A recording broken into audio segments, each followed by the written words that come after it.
আল্লাহ মাফ করুক। বাড়ির হগলতে যদি আমার লগে এমন তামসা করে, আমি কোন দেশে যামু কন্ত? অল্প সাদে আমি কই না উগান্ডা জামুগা। মারে কত কইরা কইলাম, মা সেফা হুটকি রাইন্দ না। কে হুনে কের কথা? আমার মায় বাগুন দিয়া সেফা হুটকি রানছে, আবার সেফা হুটকির ভর্তাও করছে। আমি দুপুর বেলাও ভাত খাই নাই, রাইতের বেলা হইয়া রইছি দেখছেন। আমি মেলা গোসা করছি। আল্লাহ আমি তো জানি রাগ গইরা যদি হইতা থাহি, তাইলে আমার মা একটা না একটা জিনিস আমারে বানাই দিব। এইবারে আমার মায় আমারে ডাকতে লাগছে, কয় এই শুভ তাড়াতাড়ি ওঠ, আমি তোর লইগা ডিমের ভর্তা বানাইতাছি আর দইনা ফাতার ভর্তা বানাইতাছি, এডি দিয়া খাবি? দেখছেন কেমন চান বেটকি দিছি। ডিমের ভর্তা যে আমার এত পছন্দ তা কইয়া বুঝানোর মতন না। এইবারে আমার মায় কার্যক্রম আরম্ভ কইরা দিছে। আমার মার খালি শর্টকাট কাম। ডিমের ভর্তা যেহেতু বানাইবো, আবার লগে মুসুরির ডাল দিছে। মানে কি কইতাম, সোনায় সোহাগা।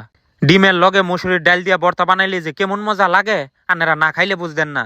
আবার ফাঁসের খোলাত কি দিছে দেখছেন, পিঁয়াজ রসুন মরিচ এটি টাইলা লইতাছে। এডি দিয়ে আবার দইনা ফাতার ভর্তা বানাইবো। এইবারে আমি কই, মা সবই তো ভর্তা বানাইতাছেন, তাহলে একটা বাগুন আনমুগা। একটা বাগুন চাকা চাকা করে বাজি কইরা দেন। আমার মাই কয়, এই ফিসা মারাডা, তুই আমার লগে তামসা লাগাইছত? রাইত 8টা বাজে উঠটা তোরে ডিমের ভর্তা বানাই দিতাছি, দইনা ফাতার ভর্তা বানাই দিতাছি, তাও তোর মন ভরে না? তোর বাহে সারা জীবন বান্দি খাটাইছে আমারে, অনে আবার তোরা লাগজত? আমি কই, মা আমি কি হেইডা কইছি? আমার মাই কয়, তুই হেইডা কস নাই, কোনটা কইছত? ফিসা মারাডা, তুই আরেকটা কথা ক, গরম কয়লা তোর মুহের ভিতরে ডাইলা দিমু দেহিছনে। আমার মাথার ভিতরে এমবিজি দুইটা রইছে। এই তুকো বাহের কাইলা টেকসল আছে, এইডা খাতি না হেইডা খাতি না, কি মানান কইরা সেফা হুটকি আর বাগুন দিয়া রানছি।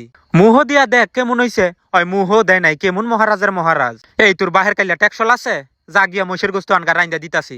একদিনকা তোর বাহে হসপিটালও ভর্তি আছিল, আমি বাগুন দিয়া আর সেফা হুটকি দিয়া রাইন্দা লইয়া গেছিলাম। পাশের বেডের একটা মাতারি খাইছে। খায়া মাতারি আমারে জরায়া দইরা না পারে হেগো বাইত লইয়া জায়গা। আমারে কয়, বোন গো আমি মনে হয় 1 মাস পরে এত্তারি ভাত খাইলাম, কেমন মজা কইরা রানছেন আপনি বাগুন দিয়া। আর এই ফিস আমার আডি আমার মর্ম বুঝে না।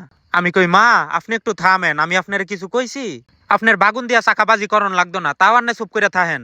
আমার মাই কি আর হেই ফিলিয়ার? আমার মা একবার যদি চিল্লাই না শুরু করে, আধা ঘন্টা পর্যন্ত চিল্লাইতেই থাহে। আল্লাহ নানির জিয়া চিল্লাই চিল্লাগা, আমি কানের ভিতরে আঙ্গুল দিয়া বয়ে রইছি, আমি কিছুই শুনতাম না। এইবারে চিল্লাক আর যাই করুক, আমার ডিমের ভর্তা তো বানাই দিছে। আল্লাহ দিলে ফিরাই 5 মাস পরে ডিমের ভর্তা খাইতাছি। আমি কই, মা ডিমের ভর্তার ভিতরে লবণ চাকছেন? আমার মায় কয়, আমার তো খুশুইন্ডা রইছে দেহিছনে, তোরে কোন সম সোফার বাড়ায় লাগাই দিব না আমি? আমি আজগা 40টা বছর ধরে ফিরাই রান্দা বাড়া করি, আমার লবণ চাউন লাগবো? কেমন একটা তুহান চলতাছে আমার উপর দিয়া, খেয়াল করছেন? কোনো কথা কইতে পারি না। লাস্টে দইনা ফাতার ভর্তাও বানাইছে, ডিমের ভর্তাও বানাইছে। বানায় আমার হুমকে দিয়া কয়, নে খা, জনমের খাওয়া খা। আমি ডিমের ভর্তা ডি দেখা আবার দইনা ফাতার ভর্তা দেখা লোভ ঠেহাই রাখতে পারতাছি না। একটা হুগনা মইস নিছি, লইয়া আচ্ছা ডলা ডলছি, ডইলা দইনা ফাতার ভর্তা দিয়া খাইছি, বিশ্বাস করেন। এই স্বাদের লগে কোনো গোস্ত তরকারির খাওয়া নাই গা। আমার মা রাতে ডিমের ভর্তা আর দইনা ফাতার ভর্তা এমন মজা লাগে, তা কইয়া কেমবে বোঝামু আপনাকে? রাগ কইরা কিন্তু আমি ভালোই করছি।